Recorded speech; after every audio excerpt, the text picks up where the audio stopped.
enemies, our enemies at the gate. Wala pong iba kundi ang mga Duterte at ang kanilang mga minions. Bakit po natin nasabi ito, mga kaibigan, mga kaboses, mga kababayan? Dahil sa ngayon ay nagiging more rabid ang kanilang atake sa ating pamahalaan. Walang habas, walang pakundangan. Kahit gumawa po sila ng mga fake news, kahit gumawa pa po sila ng mga AI videos, ayan po ay ginagawa po nila. Bakit kaya? Bakit kaya, mga kaboses? Kung inyo pong matatandaan, nung nakaraang Senado, nung Senado pa po itong si Senator Francis Tolentino, aka Tol Tolentino, nagkaroon po ng hearing ang Senado na kung saan ay ipinakita niya kung paano po ang embahada ng China ay nagbabayad ng troll farm, mga keyboard warriors, upang sa ganon ay sila po ay aatake sa mga kandidato na hindi nagsusulong sa interes ng China. Ating balikan ang naging pahayag at naging pagbubunyag ni dating Senador Tolentino hinggil sa troll farm na binabayaran ng China upang sa ganoon ay siraan lamang po ang mga kandidato ng nakaraang administrasyon. Ito po yung bahagi ng sinasabi po natin sa inyo, mga kaboses.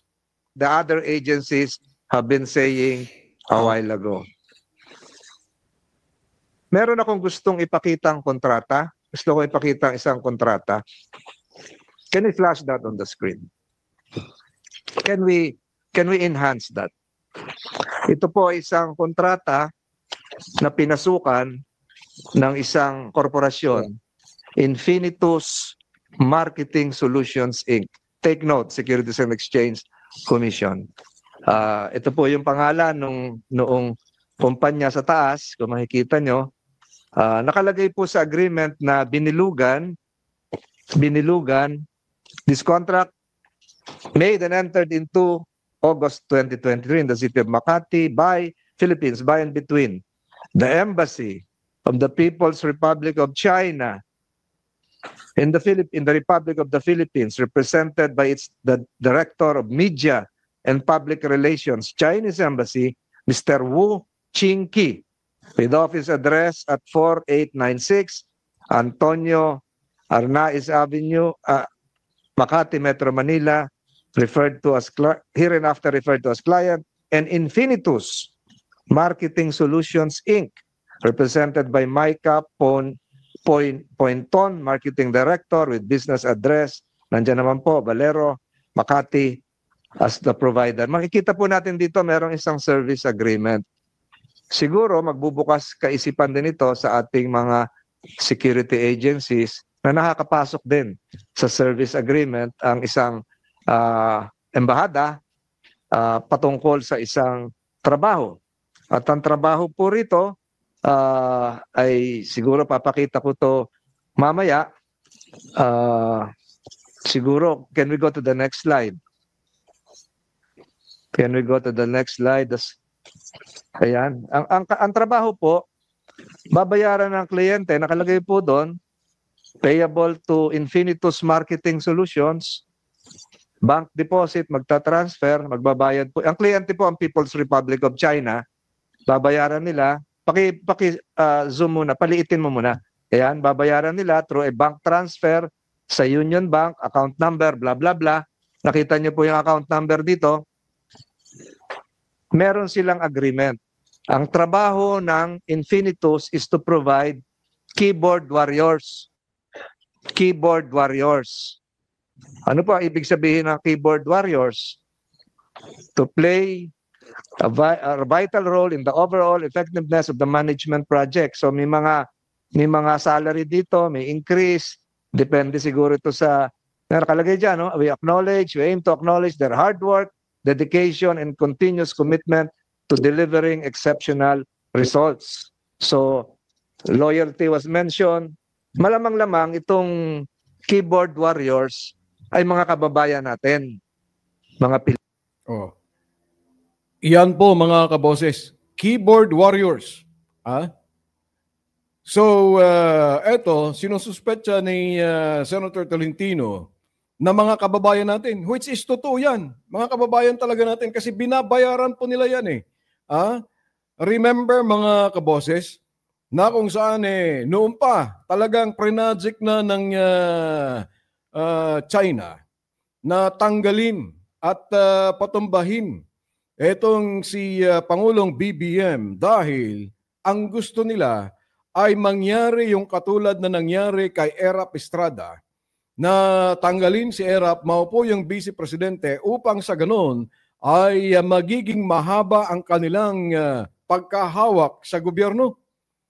Subalit, hindi po nila nagawa yan dahil nga po, syempre, ang Pangulo naman matalino naman at hindi naman katulad ng sinasabi ng mga keyboard warriors na mga yan, mga DDS vloggers na laging sinasabi na bangag, bobo. Sino nagsabing bobo ang ating Pangulo? Kung bobo ang ating Pangulo, bakit nakaupo pa hanggang ngayon? Di ba? Kasi pre-magic na nila ito. Matagal ko na pong sinasabi ito mga kaboses. Matagal na po nating pinag-uusapan ito na talagang pre-magic po nila itong si Pangulong BBM na tanggalin sa pwesto kung napaupo si Inday Sara Lustay na kalihim ng Department of National Defense. Yun po yung plano nila eh. Kaso nga lang, basang-basa naman kasi yung galawan yan, yung galawan ni Sara Lustay. Kung kaya't inilagay siya sa Department of Education. Kung inyo pong matatandaan mga kaboses, na kahit na itong press secretary o press officer na itong si Carding, Carding pa ang pangalan nun, si Trixie, yan, Trixie pala. Si Trixie Angeles, mantakin po ninyo na nag-opisina sa Malacanang pagkatapos siya po ay inimbita sa China at ang kinuha pa ang mga pro-Duterte vloggers upang sa ganun ay magkaroon po sila ng seminar. Matandaan po ninyo yon mga kaboses. Yung sinasabi nila na ang mga pro-Duterte vloggers na kung saan ay sila po ay nag-seminar pa dyan sa China. Ito, para maalala po ninyo. Ito po mga kaboses ang resibo niyan. Yan o. Pumunta po sila sa China. Ito po ay sa pagdinig ng Quadcom. Hinggil po sa ano ang ginawa ng mga vloggers na to dyan sa China. Pakinggan po natin. They do conduct training programs for media practitioners mula sa iba't ibang bansa? Yes. At dito po sa larawan, pwede niyo po ba ibahagi sa komitiba kung sino-sino po ang nandito sa larawan? Medyo malabo po, malayo po yung kung maaari pong lakihan para makita ko. Okay. Ayan. Tandaan ninyo yung mga pagmumukhang yan. Yan po ang mga DDS vloggers na nag-training sa China, mga kaboses. Yan, malinaw na. Hindi, kasi dito malinaw. Pwede lumapit na siya. Pwede naman po kayo lumapit dito, Miss Angeles. Ayan. So may resibo Now, sino ngayon ang nag-sponsor sa kanila? Ang sabi po ng mga vloggers na yan sa pamumuno po ni Trixie Angeles, pasensya na po kay Madam Lintik kasi ang gamit ko po ngayon na hindi kita mailalagay na moderator kasi ang gamit ko kasi is StreamYard. Hindi po diretso sa YouTube ito. This is being streamed live sa ating Facebook page, Facebook at sa YouTube kung kahit hindi natin walang option kasi ang streaming sa StreamYard. na ganyan. Ano po? So sorry na lang po. So bago po pa natin ipagpatuloy yan, good afternoon kay kay Mr. Alfredo Estepa, Joel Lolaton, and Madam Milena Noliedo. Good afternoon po sa inyo. Okay. Now, sino ang nag-sponsor po sa kanila, mga kaboses? Ang nag-sponsor po sa kanila ay ang National Radio and Television Administration ng China. National Radio and Television Administration ng China na kung saan, iyan po ay isang state administration of press, publication, radio, film, and television ng China. It is a government agency. Ayan po mga kaboses, ang National Radio and Television Administration ay it is a ministry-level executive agency controlled by the publicity. Ayan. Pakita ko po sa inyo. Ang binabasa po natin upang sa ganun ay maliwanagan po kayo, mga kaboses. Yan o. Ito yung binabasa po natin. Ayan o. A ministry-level executive agency controlled by the publicity department of the Chinese Communist Party. Its main task is the administration and supervision of state-owned enterprises engaged in television and radio industries. Yan po mga kaboses. So ito po yung nag-sponsor dito sa mga DDS vloggers. Dito po sila nag-training kung paano po mag-troll. Kaya nga tayo, ang daming mga nagto-troll sa atin eh. Ang dami talaga, lalo-lalo dyan sa TikTok, makikita po ninyo. And then if you will go back to the previous videos that we have, lalong-lalo pag tinitira natin ng mga Duterte at pag naisasama ang China, naku po, sigurado yan, maraming mga trolls yan. Kasi ayaw nila na sila po ay napag-uusapan dahil lalabas po ang kanilang kawalanghiyaan. Okay? So, ito pong NRTA ng China, mga kaboses, propaganda machine ito ng China. So, ito pong mga nagpunta dyan ay talaga namang sila po ay indoctrinated. Indoctrinated po ang mga yan. Sila po ay nadoktrinahan ng China kung kaya't ang pagmamahal nila ay hindi po sa Pilipinas. Ang pagmamahal po nila ay pagmamahal sa China. Yung sinasabi po nila, kung mahal mo, kung hindi mo mahal si Inday, hindi ka Pilipino. No way.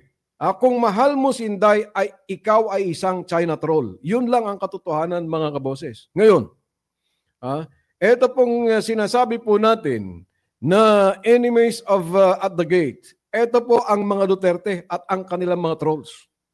Bakit? Sila po ay kinakasangkapan ng China sa pamamagitan po ng pag-training sa kanila. Ito po ay dahil project po ito ng sinasabi po nating United Front ng China. Yung sinasabing Overseas United Front of China. Ang ginagawa po nila ay nagdodoktrina at nag-i-indoctrinate po sila ng mga tao upang sa ganon ay sila po ay magiging useful idiots ng China. Yan po. Kaya itong mga ito ay they are the useful idiots of China upang sa ganon ay isulong po nila ang interest ng China sa pamamagitan ng kanilang mga Manchurian candidate sa pangunguna po ni Sara Lustay. But the most successful of all the Manchurians ay itong si Digong Duterte. Yan po ang pinaka-successful sa kanila, mga kaboses. Bakit po natin nasabi na pinaka-successful na Manchurian itong si Digong Duterte? Maalala po ninyo, bago naupo itong si Duterte, mga kaboses, tayo po ay nanalo sa arbitral court. Yung kaso dyan sa West Philippine Sea. Pinaburan ang International Arbitration Court. Ang Pilipinas ang claim po natin dyan sa West Philippine Sea.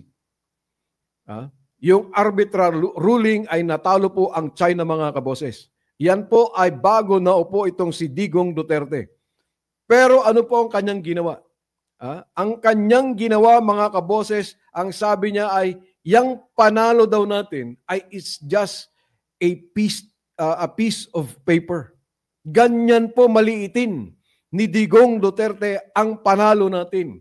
Panalo ng Pilipinas sa arbitration court, yung laban natin sa China dyan sa West Philippine Sea. Kung inyo pong matatandaan, mga kaboses, ganito po ang sinabi ni Katay Digongyo. Etong sinasabi natin na the most successful Manchurians of them all dito sa Pilipinas. Ito po, pakinggan po natin. Nag-file sila ng kaso, nanalo tayo. Yung papel, sa totoong buhay, between nations, yung papel, wala yan.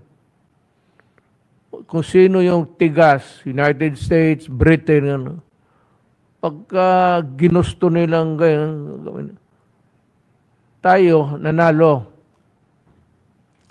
Ngayon, pagdating ko, ang barko nandyan sa West Philippine Sea, China boat, ship, tayo wala na. Tapos sabi nila, itong papel na sa kaso nanalo tayo, ipursu mo. Pinursu ko. Walang nangyari. Walang nangyari kasi wala kang bayag. Yun ang katotohanan. Walang nangyari kasi wala kang bayag and you were a weak leader. You showed subservience to Xi Jinping. Yan ang katotohanan. Ito po ang sinasabi po nating weak leader. Si Digong Duterte ang weak leader at hindi po si BBM. Dahil itong si Digong Duterte ay naging himod puwet ni Xi Jinping, mga kaboses. Yan ang katotohanan. Kaya ang kanyang mga anak, yang si Inday, si Sara Lustay, yang si Pulong Duterte at si Bastian Duterte, mga kaboses, ayan po ay anak ng Manchurian at sila po lahat ay Manchurians. Tingnan po ninyo, bakit po hindi nag-opisina si Pulong Duterte at hindi po pumupunta sa batasan? At ang kanyang anak na si Omar, kongresista mga to at meron pang isang Duterte pa pala na party list representative. 3 pong Duterte ang mga congressman diyan sa mababang kapulungan, mga kaboses. Pero hindi po nag-a-attend ng sesyon ang mga 3 ito. Pinapalamon po ng taong bayan mga ito. At hindi po sila nag-attend. Tanungin po ninyo, ano ang naipasa ninyong batas? Meron ba kayong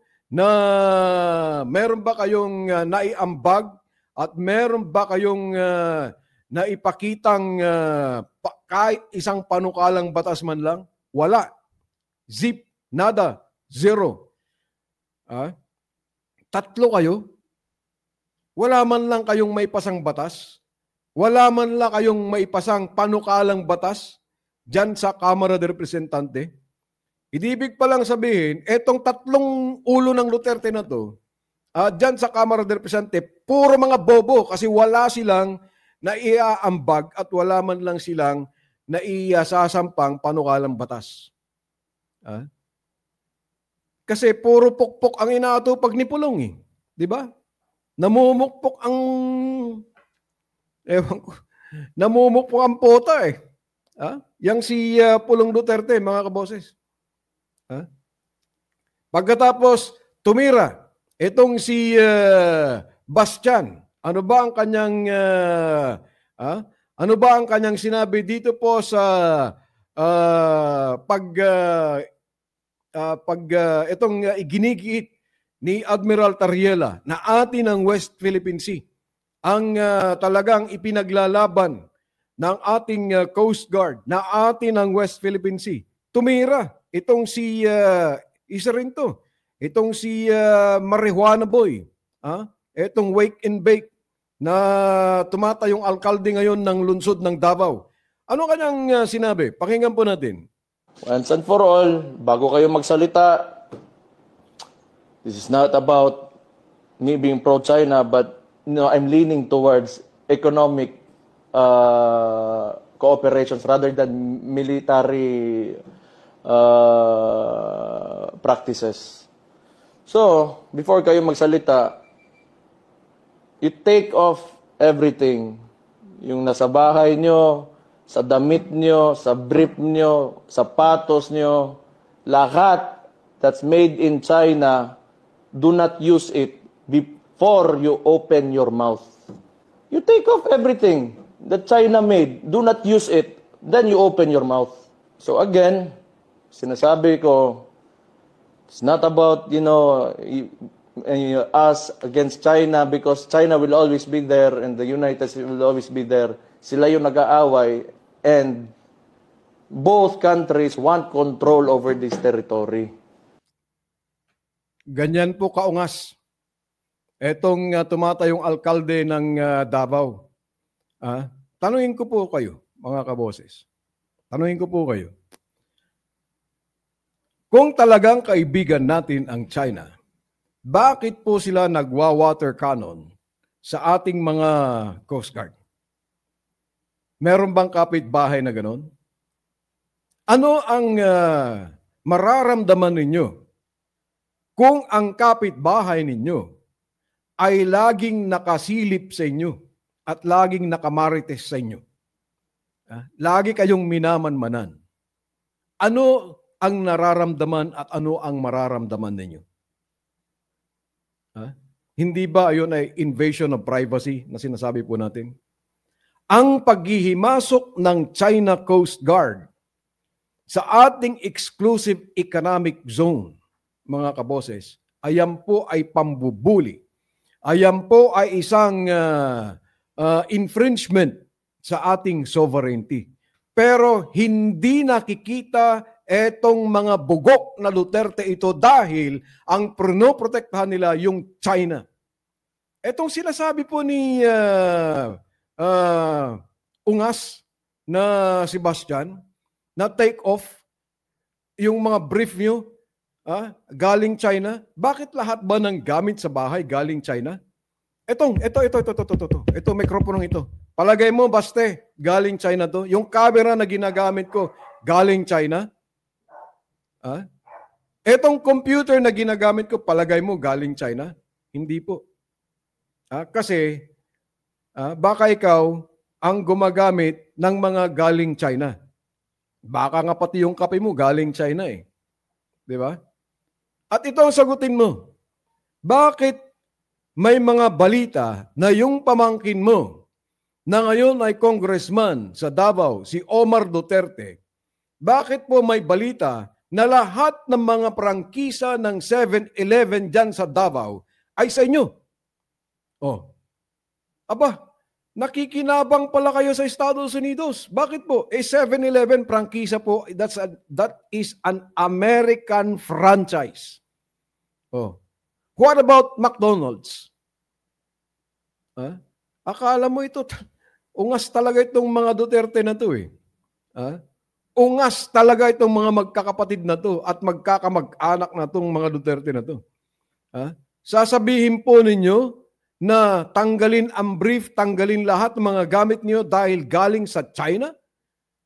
What are you to say that? And who are you to say that? Ganito, ayan, ganyan po kaliit ang pag-uutak ng mayor ng Davao. Masyado na po kayo. Ang ginagawa pa ninyo ay inuuto-utulin nyo ang mga taga Davao. Pero alam ko po na marami na po ang mga taga Davao nagising. Medyo takot pa nga lang siguro sila ngayon. Pero alam ko na sila po ay naghihimutok dahil sa kabobohan ninyong mga magkakapatid na Duterte. Mantakin po ninyo, hindi man lang kayang ipagtanggol ang soberenya, hindi alam kung ano ang ibig sabihin ng sovereignty. Palibasa, wala namang kasing ipinapakitang tinapos o pinag-aralan itong tumatayong alkalde ng Davao, yang si Baste, yang si Dorogista, si Marijuana Boy, na si Bastian Duterte. And by the way, mga kaboses, alam ba ninyo na ang vice mayor or tumatayong vice mayor or acting vice mayor ng Davao City ngayon ay si Digong Duterte II? Kaano kaya ng mga Duterte rin ito? Rodrigo Duterte II ang tumatayong vice mayor ngayon ng Davao. Acting vice mayor ng Davao.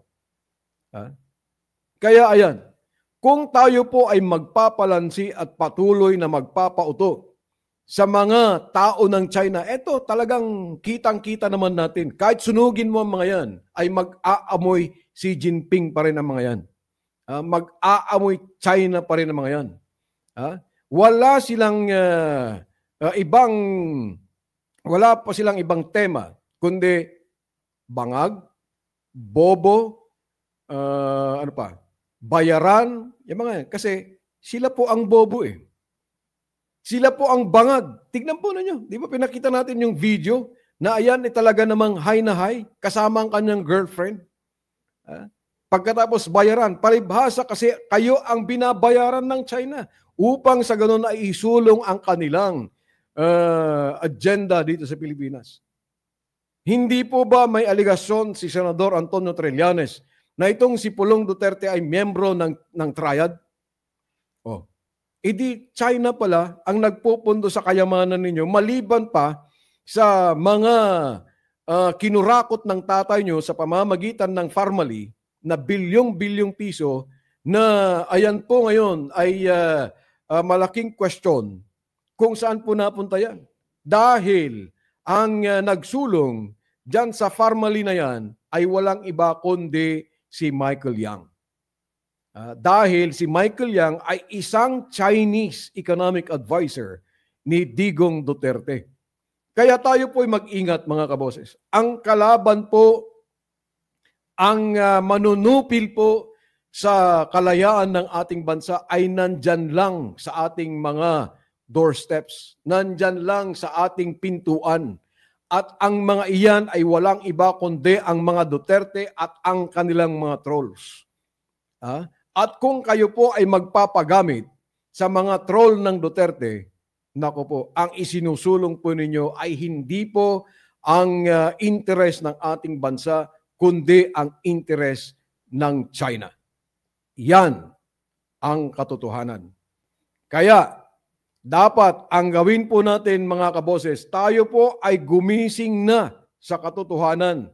Gisingin po natin ang ating mga kababayan, ang ating mga kapatid, upang sa ganon ay hindi po sila lalong magiging tanga, hindi po sila magiging useful idiots ng mga Duterte. Gumising na po kayo. At kayo naman na nagsusulong ng interest ng China, mahiya naman kayo. Magandang hapon, good afternoon, at mabuhay ang Pilipinas.